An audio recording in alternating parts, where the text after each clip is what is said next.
ऐसा कौन सा ऐतिहासिक तथ्य है जिसे जानकर अधिकांश लोग चौंक जाएंगे?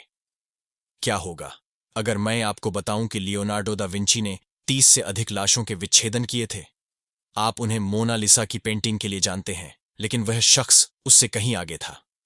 एक कलाकार और इंजीनियर के रूप में दा विंची जानना चाहते थे कि शरीर कैसे काम करता है, भावनाएं कहां से आती हैं और उन्हें कैसे व्यक्त किया जाता है। शरीर रचना विज्ञान नहीं सीखने वाले चित्रकारों के प्रति उनकी नापसंदगी उनकी आलोचनाओं के माध्यम से स्पष्ट थी। ऐसा लगता है जैसे आप मानव आकृति के बजाय अखरोट की एक बोरी को देख रहे हैं। यह उन्होंने नग्न पेंटिंग बनाने वाले कलाकारों के बारे में कहा था। उनके पहले चित्र और विच्छेदन घोड़ों, भालू और पक्षियों के थे, लेकिन यह पर्याप्त नहीं था। सटीक मानवीय अभ्यावेदन को पकड़ने के लिए दा विंची को लाशों को विच्छेदित करके और अपने निष्कर्षों को स्केच करके कानून तोड़ना पड़ा। कैथोलिक चर्च ने लाशों के विच्छेदन को अवैध बना दिया जब तक कि आप उस समय चिकित्सक न हो।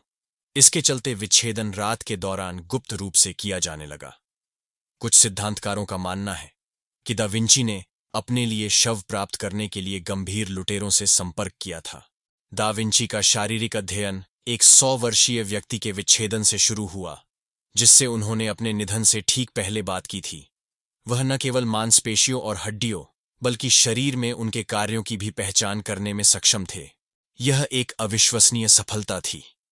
अफसोस की बात है कि अवैध प्रकृति के कारण वह अपना ज्ञान साझा नहीं कर सका।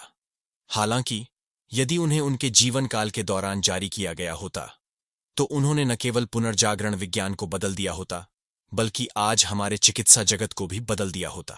दा विंची की प्रमुख खोजों में से एक मानव हृदय की शारीरिक रचना थी। उन्होंने खुलासा किया कि हृदय में 2 से अधिक कक्ष होते हैं, जो उस समय की लोकप्रिय धारणा थी। उन्होंने कहा कि हृदय में 4 कक्ष होते हैं, जो रक्त को सिकुड़ने और पंप करने के लिए जिम्मेदार होते हैं। यह शर्म की बात है कि दा विंची को इन अवैध सफलताओं को दुनिया से छिपाना पड़ा।